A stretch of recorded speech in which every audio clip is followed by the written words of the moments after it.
we don't get to your question, we'll answer it later. So let's get started here. And I'd like to introduce the host of our meeting today, and that's Al Lewis, CEO of Quizzify. And as most of you know, Al is one of the foremost authorities in wellness and population health. He's authored a book specifically about outcomes analysis of corporate wellness programs. And in 2013, he also co-authored a book with Tom Emmerich, who managed benefits at Walmart for more than a decade. And in that book, Al and Tom wrote about centers of excellence, better pharmacy benefit management, better medical management. Many of these strategies have now gone mainstream in corporate health insurance plans. So Al also has a law degree from Harvard, and he studied this Surprise Bill Act in real detail, and he'll be leading our discussion. So without further ado, here's Al Lewis. Thank you very much, Mark. And I will start by introducing the other panelists, and then we will talk about the most recent story, one of many, many stories about using the surprise bill language and avoiding a surprise bill, and then talk about what's going to happen after the after the new law takes effect in January. And then, as Mark mentioned in the chat box, you'll be able to join the after party, be on video if you like, and chat it up with the group here. So I will start by introducing our panelists. Actually, because I'm going to be droning on, I'll let you two just give a little bit about yourselves. Okay, I'm James Hamilton, general contractor, born and raised here in South Florida.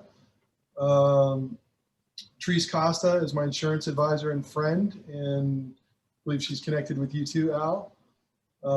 So that's it in a nutshell. And it is important to note that you have dropped your insurance policy and picked up a different one. I did. Therese? With a little bit of a bigger, oh my gosh, sorry, with a little bit of a bigger deductible than I wanted, but healthcare in America. Yeah. Therese Costa, as you say here, I was with two of the largest insurance brokerage organizations in the US, and now I'm focused on finding ways around the system or ways to transform benefits and help individuals navigate that. Sally Ann? Hi, I'm Sally Ann Polson, President and CEO of MedWatch. And we are in one of the largest, if not largest, population health management and cost containment companies in the country. And we're focused in on making sure people are getting the right care in the right place at the right time and for the right money, and have been focused for many years on pain points of what is happening. And obviously what happened to James and what happens to many are definite pain points that are going on in the industry at this point in time. By the way, just to let you know, even though I was vaccinated, I'm just coming off of COVID. So if I cough a little too much, I apologize. I'm just out of the woods 2 days ago, so it's all good. Get vaccinated though out there. And Sally Ann is the one whose organization repriced the claims, as we'll see in a second. Correct. And Marshall, our resident celebrity. Hi, everyone. I'm Marshall Allen. I'm an author. My recent book is called Never Pay the First Bill and Other Ways to Fight the Healthcare System and Win. And the book equips and empowers patients and employers. I really think employees and employers need to work together to tackle these problems. And I tackle some of these problems of price variation, I guess would be the nice way to say this. Price gouging would be maybe the more accurate term. We had a previous webinar here, and Al had connected me with Therese and James, and I had some conversations with them along the way, and it's really exciting to see this outcome. But I mentioned some of these tactics that we're going to talk about today in the book, which originated with Al and the Quizzify team here. So it's exciting stuff. It's a great book. We own actually 2 copies now because I gave somebody one. And James, you want to tell a story a little bit? Sure. Came home from working on a Friday and had a severe pain in my lower abdomen. and just kind of came out of nowhere. I thought, well, I'll let it go, be fine. And the next morning, much worse pain. The hospital's right across the street from my house. My mother actually came over and forced me to go. She said, "You're going." And on the way in, I thought, and Teresa had given me your battlefield consent verbiage to give to the hospital. And I texted her real quickly, "Teresa, can you give me the word verbiage again? So when I check in, I can put that on the form or have them put it in." And luckily she was right by the phone and got back with me immediately. So when I went in there, they checked me in. I wrote that by hand on the paper and told her to enter it also in the computer too. Turns out that I had diverticulitis and never saw a doctor, saw a PA twice. I think I was there about 4 hours, CT scan and 2 bags of IV antibiotics, and that was it, went home. So those of you who don't have a particularly good screen, that is the language in pen right there below the consent that they wanted you to sign. Yeah, I wrote that and then had her scan that into the system. And she actually said, "Well, I think I found a place," because at first it was a couple minutes of, "Well, we really don't have any place to put that on the forms. There's no place I can enter that in." And I said, "Well, I need to write that and you can put it back in the system." And then eventually she said, "Well, you know what? I can enter this also here." But when we requested those documents, those seem to have vanished in thin air. So you got this one back, but you never Right. got the other one back. The one that they entered, that I watched her enter on the computer, and she was very nice, putting it all in. No matter how many times we requested, that one never surfaced. So But you didn't get one. take a picture too. Yeah, next time. Yeah. So And then- Go ahead, Al. I was going to say, one of the things, I mean, we learned a lot from this experience, because usually this thing goes much more smoothly. And one person actually wrote on LinkedIn that when the intake person said, "Oh, this seems like a really good idea," when the person put it in. This is the reason this is a great case study is because it didn't go smoothly. You learn a lot more from one bridge that falls down than from 100 that stay up. If one of the things we learn is to tell people, number one, to tell people to take a picture of this stuff. And then number two, you'll see we've actually changed the consent a little bit as a result of your experience. Now I'm going to just go back here a little bit and get to the actual, and this was the bill you got. So that's the first bill you got, not itemized, just one bill saying pay us $10,500. Al, if I could make one other point about the importance of the battlefield consent. You know, you're entering in, when you sign these financial agreements, a contractual relationship, right, where you agree to pay it. And I think the really unfair nature of the healthcare system is that we've been sitting back passively while the insurance companies have negotiated a ridiculously high price in a lot of cases with a hospital, and then we're just expected to pay it. And the really clever thing about this consent language is that we are now, as a party to this contract, actually making it agreeable to us, right? And we have a right to do that. When we sign a contract, we do have a right to actually say, "I want this contract to work well for me too," right? And I think that's the clever nature of the consent language. Well, thank you. And I would add two things to that. Number one, this was an in-network bill. So this does not would not be affected at all by the by new legislation. And the other thing I would add is that it isn't just that the contract has to work for both parties, though that too. It's that in the event that the hospital says no, they still have to treat you if it's not an elective situation. So ER visits, emergency admissions, emergency deliveries, emergency transfers, they have to treat you whether you sign it or not. Now, Marty McCary's book says, you know, it was the first kind of a first generation battlefield consent. It says, don't sign. We take this to the second level and say, make them either sign yours or establish a record, establish an audit trail that you weren't willing to sign theirs and they weren't willing to sign yours, and let them take you to court. And as we found, they won't go that route. Al, some of the commenters are asking if you can please just read the consent language, since it's hard to read on that document. Could you just read what yeah. James wrote there? And it's later on. Yeah, let me actually. That's a good question. I probably should have put it in twice, but let me just skip ahead to the initial consent language. I consent to. Well, you can read. Well, I'll read out loud anyway. I consent to appropriate treatment and including applicable insurance payments to responsible in total charges up to 2 times the Medicare rate. And then because of 2 experiences that we had, this being one and James being one, and there was another one in Texas, we've changed it 2 ways.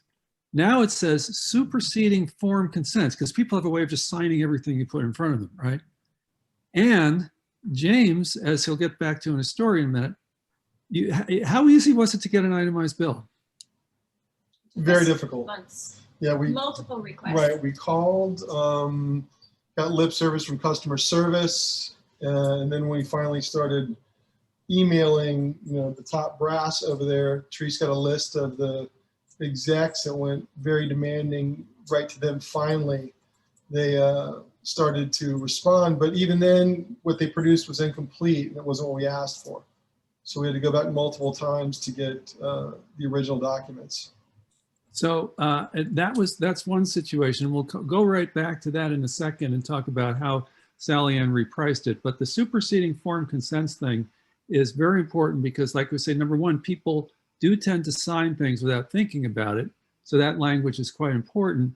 Number two, you don't want to actually give away, in this new legislation, if you sign, suddenly you get sent to arbitration, period. So it's very important not to accidentally sign. Now, while I will tell you with drop dead certainty that if you do not sign their consent and you put this one in front of them and they treat you same as they treated James, you will win a case. They won't even go to court because they know you're going to win.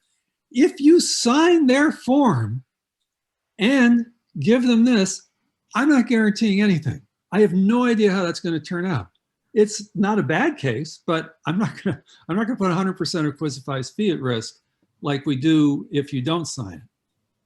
All right, so that answers that question. I probably should have had it up here otherwise. So Sally Ann, let's get to some of the repricing here. This was what the itemized bill looked like. And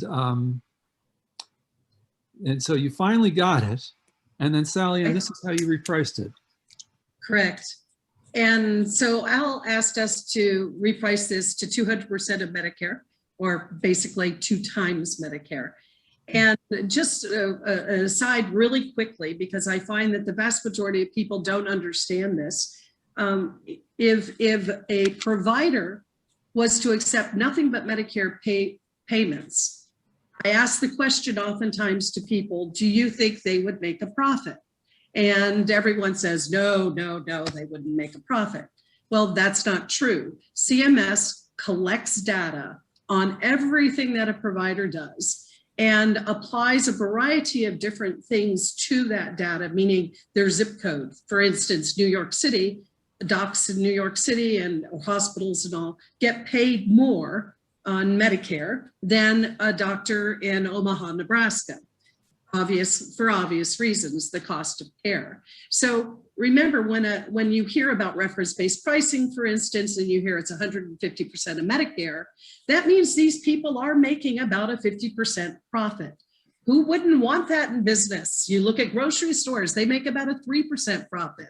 You look at many other entities, they're not making these huge profits. So one of the key things that Medicare also does is they create what they call ambulatory payment classifications, or APCs. And that's why when you see an itemized bill, that's exactly what you're seeing, are the line by line. But as you can see on the bill here, what those are they're pieces and parts of the overall Medicare price. So when a CT or the ER level 4, for those of you who can see this, are established, they include within them all of these different line items. So when a hospital goes out and bills an additional, for the urinalysis, an additional $167, $400 for the CBC plates, a comprehensive panel at $1,374, those things are all part and parcel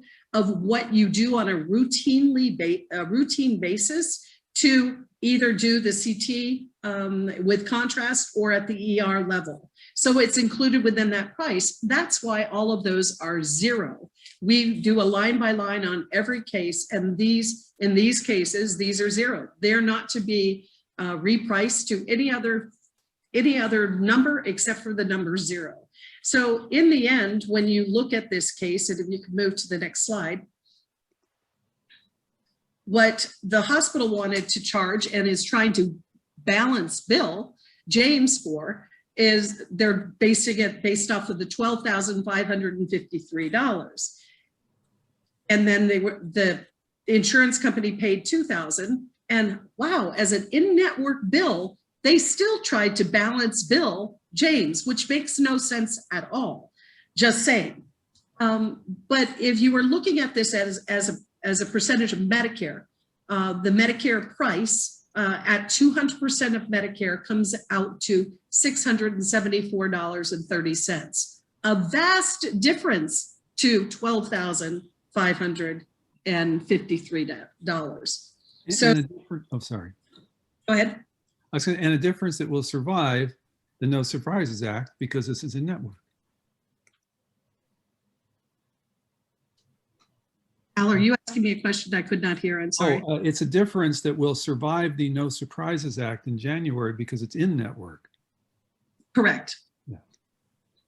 Well, and we'll show you later on what your in-network fees really look like compared to 2 and 3 and 4 and 5 times Medicare.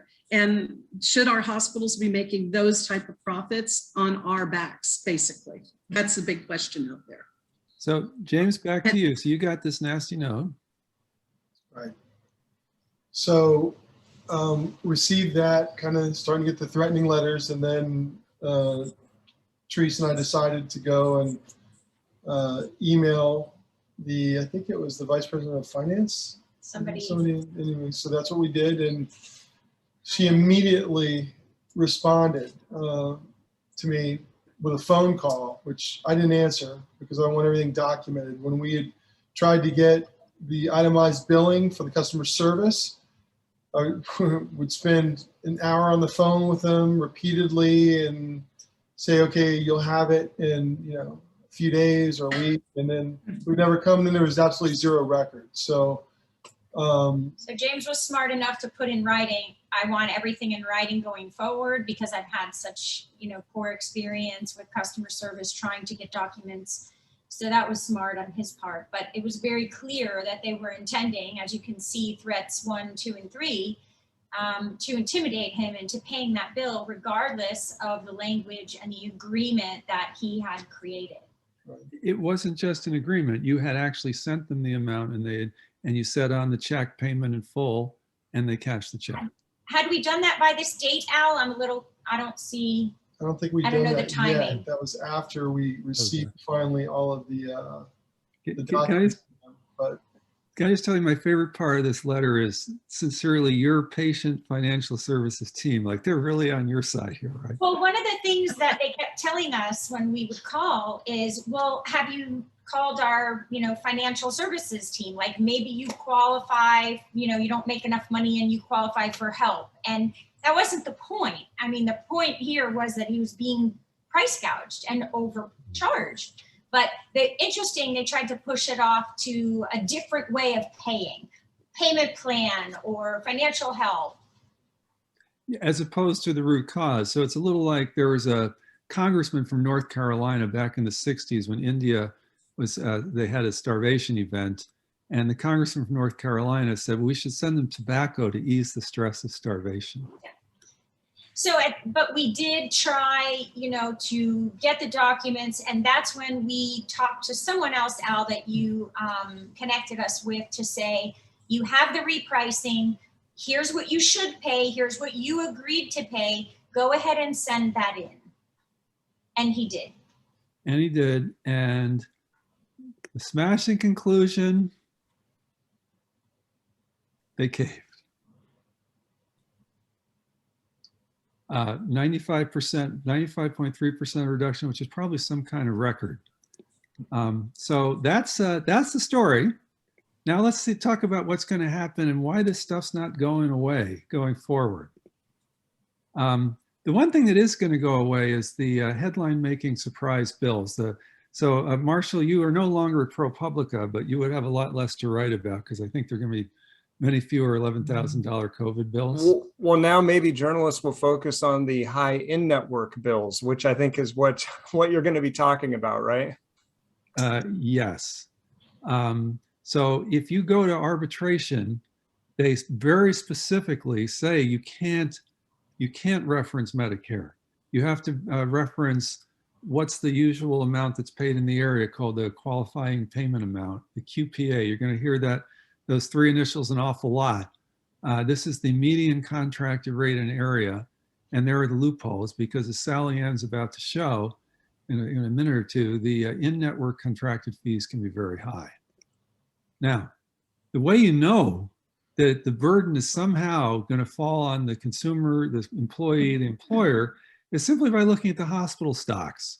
And remember, there have been two laws passed in the last 18 months to basically protect people from overreaching providers.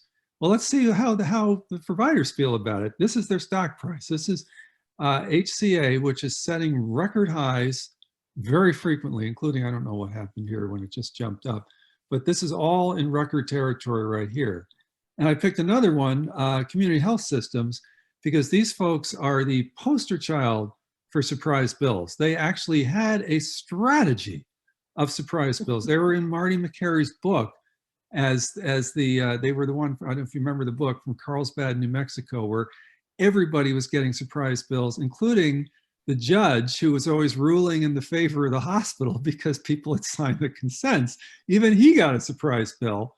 So their stock price recovered very nicely, even as this legislation was going on. Now, we're not going to actually do this here, but well, I'll actually get to the, number one, the loopholes, as you saw from James's bill, hospitals charge insurers the qualifying payment amount for things that Medicare simply wouldn't cover. And the way you know this is very generous, as I mentioned, the QPA is very generous, is that the arbitrator is not allowed to consider what Medicare would pay. And there are dramatic differences by location and by code, and those will remain. And we're going to send everybody this. And we're not going to actually go to the videotape now, but I don't know how many are familiar with Dr. Eric Bricker, who's a staple on LinkedIn. He has these little 3-minute videos that he posts every now and then. And he posted one about how his own personal situation, about hospitals were trying to raise the price in order to then discount it and give him a better deal, while at the same time trying to establish a new level for the qualifying payment amount for future arbitrations. I mean, it's like Spy versus Spy from Mad Magazine in the old days, but the providers always seem to be a step ahead. Al, I want to point out here, another one of the ways that this is very unfair to working Americans. The healthcare industry for years has just had a standard practice of cost shifting. What they claim is they can't make any money on Medicare and Medicaid, the government plans. And so they say, oh, well, so we're just going to charge working Americans more. So anyone on a commercial or private health plan, it's just standard in the industry, and it's accepted by the hospital finance people that they will charge working Americans 2 to 5, even 10 times more than someone who's on Medicare or Medicaid for the exact same thing. And I think that's just a fundamental inequity that's baked into our healthcare system. This is price discrimination against working Americans. And we as working Americans, there's no reason why we should be forced to pay 2 to 10 times more for the exact same thing than a Medicare patient is paying. And so this is one of the fundamental reasons we have 1 in 5 Americans with medical debt in collections right now, because of this price gouging. You know, I would also point out something that's not often pointed out about the Medicare versus commercial thing, is that the average Medicare person in these any given codes, any given visit, is going to be sicker than the average non-Medicare person. Yeah. So when you're Right. charging 2 times Medicare, you're charging 2 times a rate that actually in a free market should actually be higher than the commercial rate, because people are sick. That's right. Absolutely. And Sally Ann, why don't you give us your little sort of experience that you Our had? experience, right. And looking at this No Surprise Bill Act, you also have to be aware of the whole price transparency, a part of this bill that's all going through, and what hospitals, plans, and the like are all going to have to do. And one of the pieces of the legislation says that hospitals providers are going to have to post their pricing and give the average American Joe the ability to go in and see what this is going to cost them. They're also going to be required to create what they call an advanced EOB. So let me show you what the hospitals are doing. One of my phenomenal people at my office, my COO, went in. She happens to be on her husband's insurance, which is Blue Cross Blue Shield. And she actually used all of the data, her number and all, to get the information that we were able to get here. And we went to 2 different hospital systems to see what they were posting as part of their price transparency. The first hospital system was the Orlando Health System. And what we looked at was a colonoscopy, and by the way, a screening colonoscopy. And so in looking at a screening colonoscopy, Orlando, first of all, we went in as no insurance at all. What would we pay if we had no insurance at all for a screening colonoscopy? And they came back with the allowable of $7,142.50. Next slide, please. Oops. Then we went in, nope, went too far. There you go. Then we went in with Blue Cross Blue Shield and her number and all, and what was she going to have to pay? And there's 2 things I'd like to point out on what they came back with. In essence, this is an advanced EOB, and they're telling her at the very bottom of this that her estimated patient responsibility was going to be $900. The fallacy in that is this is a screening colonoscopy, and that's 100% free to the patient. They have no copay and deductible at all in that case, but I'll forgive them for that. But here's the price they came up with based on the Blue Cross Blue Shield insurance policy. Here's what your bill's going to be. We're going to charge Blue Cross Blue Shield $6,810. Then we went over to Advent Health, another hospital system in the Orlando area. And as you may or may not be able to see, because I can hardly see here on this, so let me put my glasses on. The bill for a self-pay came back at $4,689.14. And on the next page, Actually, before we leave this Blue page, Shield. this Sure. is the size print and this is the actual form that consumers are going to get, right? So this is the quote unquote transparent level, right? Correct. And before, the next page. actually, before you go to the next page, I want to keep up with the chat box a little bit. The consent language that you saw, we will be sending when we send this. So you don't have to copy it down or anything like that. So there you go. Okay, and on the next page, as you see, this is Blue Cross Blue Shield putting her information in, and the cost is $4,485.01. Let's go to the next page, and I will put it all together here for you. If we looked at this as a percentage of Medicare, and you looked at 200% of Medicare, the cost of this would be $1,392. Again, that's 100% profit for the hospital at 200% of Medicare, because Medicare for which, remember, they are still making money, being paid as a Medicare entity. With Medicare and knowing all their costs, that really should have only cost, the Medicare patient is getting charged $693.57. So how in the world can we come up with the pricing that we did in regards to what Blue Cross Blue Shield of Florida has established as their 50% off of these prices that the hospital are giving you? If you look at it, it's 10 times Medicare. And this is what's going to happen. Advent Health was a little better. It was only 6.8 times Medicare, but at the same time, far more expensive. And to Marshall's point exactly, why is the consumer getting charged at these types of rates? And how is this going to be fair to be the median prices that are being established out there that we would go by?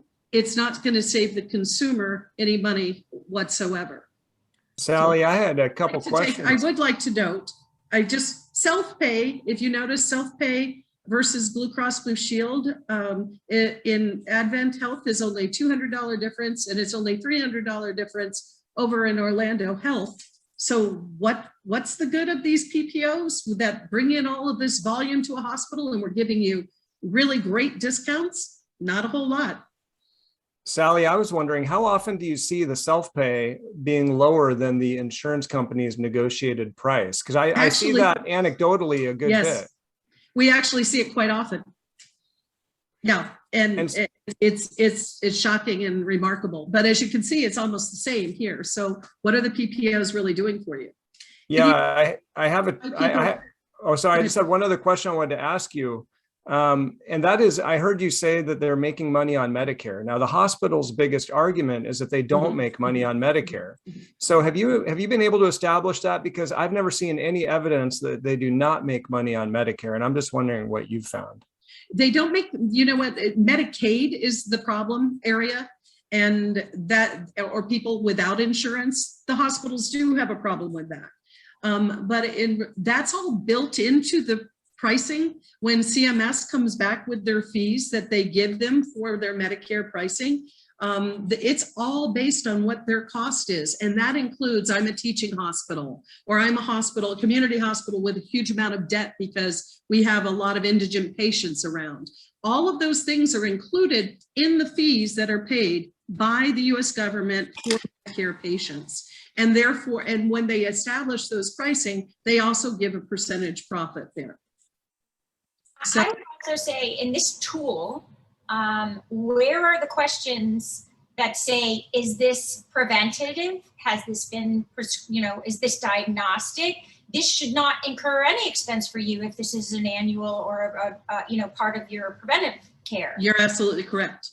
Where is that? And this is what all I'm providing you right here is what Orlando Health and Advent Health are providing as their advanced EOB. And that's the fallacy. That's another fallacy. Not only are the prices outrageous, but the other fallacy is it's not giving the consumer the proper information, because on a screening colonoscopy, they owe zero. So you're absolutely correct. And frankly, that's why when we've been looking at the Surprise Billing Act, we've really looked at they need an advocate. And they need people that understand what's going on. I mean, if James was one of our clients and we were dealing with him, first of all, that never would have gotten charged that way. He never would have gotten a letter. If he did, we would have taken care of it and advised him this would have been shut down immediately. And you wouldn't have gone through, what was it, over a year, James, that you went through what you did? It was a good long while, yeah. It's absolutely absurd your insurance company did that to you. And I'm glad you left them, just saying, because you need advocacy. You need people that are going to take care of you through this. The average consumer really doesn't understand a thing. As I remember, advocates, and a lot of people even have language barriers, and they're afraid. Yes, like I said, when you go to the hospital, and he was under duress. I mean, he was in yes, pain. Absolutely. He was so scared. Treatment and scared. Yeah. We developed a concierge program about 3 years ago. 3 years ago, I had 0 people in that program, but I brought in the right people to establish it. We have 75 people now bilingual, by the way, the vast majority of our staff is bilingual for exactly what you just said, that are working with patients every single day. And their number one thing is, I don't understand my EOB. I don't understand what I'm paying. I got this balance bill. And when you really, I think back at a variety of surgeries that I've unfortunately had to have over a number of years, and you constantly just get these bills that say you still owe this, yet your insurance company paid, and it's not part of your, deductible or anything along that line. And you shake your head and you go, what? So luckily I have my husband go, actually, he takes care of the bills. I have him go to my people that are in our concierge group, and they say, no, you don't owe a thing. But they just automatically pump these things out and tell people constantly that they owe money that they don't. And I heard something the other day. It was Alan, I want to say his name is Alan from SIA, gave a presentation, and it was about 75% of the American public can't afford, unless they put it on their credit card or borrow money from friends, to pay $500 or more on a medical bill. So that just shows the state of affairs that we're in, and all we're doing is layering a lot of other burden on our people. Marshall, I'm sure you have far more to say about this than I do, but we see it every day, unfortunately. Well, you see it all the time, and you get calls and emails about it consistently. I just wanted to point out how there's some questions here. I'm seeing them. Yeah. So yeah, let's by the way, do put the questions in the Q&A, but let's do the ones in the chat box. There's a question about that bill and how much of it was would have been covered by the employer, and how much wouldn't have been. I mean, there was a $10,000 deductible, and then it felt like about a 10-20% copay, something like that, beyond the deductible. We also realized there were two deductibles. So there were two deductibles to pay in this particular policy, this golden rule policy. Surprise to us. Golden rule is owned, as we said, I think we said by United Healthcare, but they have elected not to use the United Healthcare pricing, which would be much more favorable to the employer, the insurer. I'm sorry, to the employer and the employee. It may be because they wanted the largest network, but one way or another, there are a lot of hospitals that have very high in-network prices, and it's not just the individuals, it's what you just showed, Sally Ann, which is that these are the prices that the huge insurance companies are getting, and Right. they're very little different from the self-pay. And of course, they're all wrong because it should be Right. zero, number one. Number two, subject for a different webinar that we're going to do in September.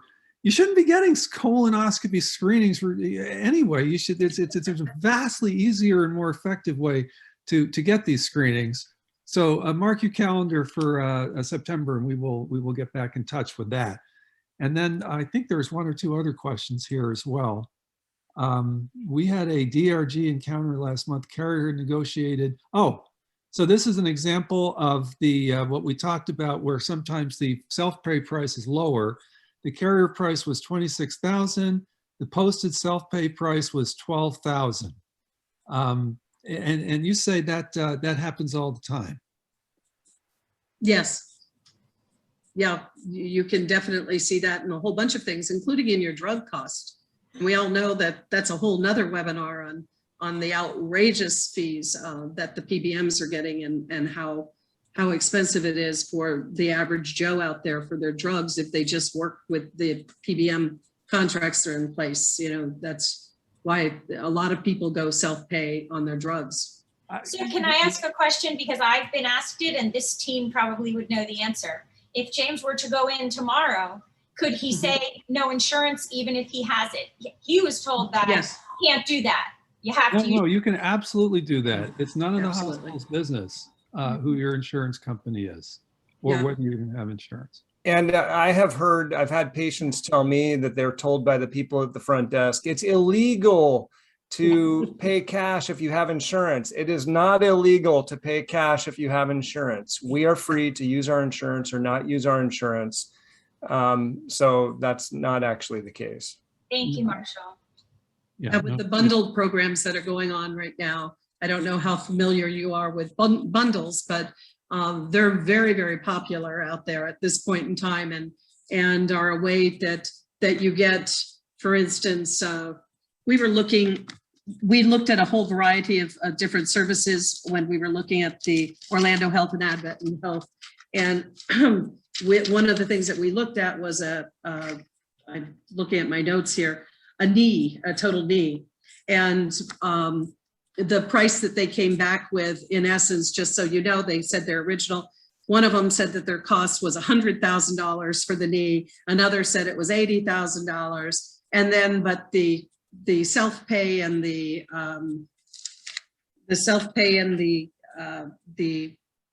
Blue Cross Blue Shield came in at around $50,000. Well, I know that we had looked at, we're doing a lot with bundles because we also do a lot with reference-based pricing. And when you can't get a reference-based pricing scenario in place, oftentimes if you surround it with bundles, you can get phenomenal jobs done on the bundles, and you're getting the best physicians out there. But what they're doing is they're operating in outpatient settings versus in the inpatient setting.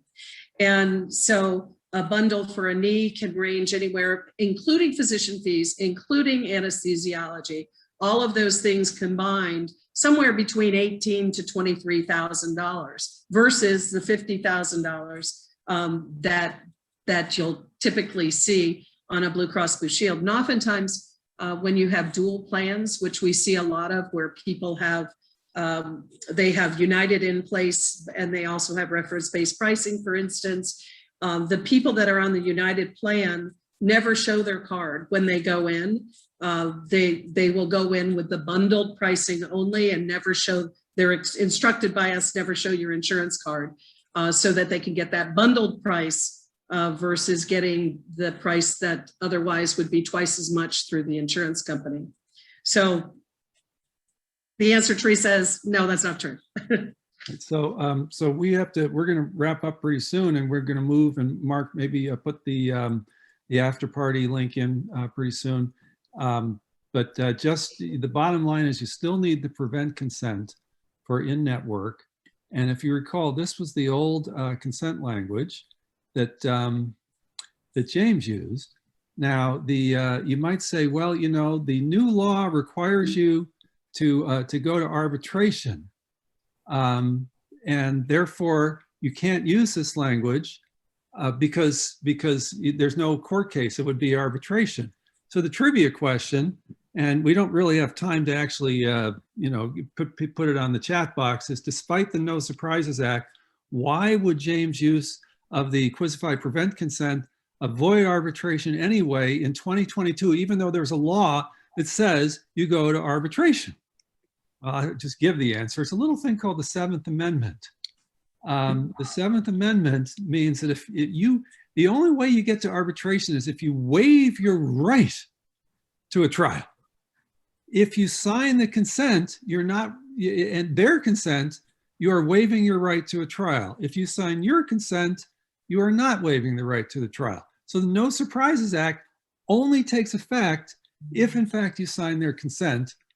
And the new language says superseding form consents. So if you accidentally sign their consent, but you also give them this new language, you don't have to write it down, we're going to send it to you, that includes the itemized bill as well, you will not be, you don't automatically go to arbitration even though you signed it.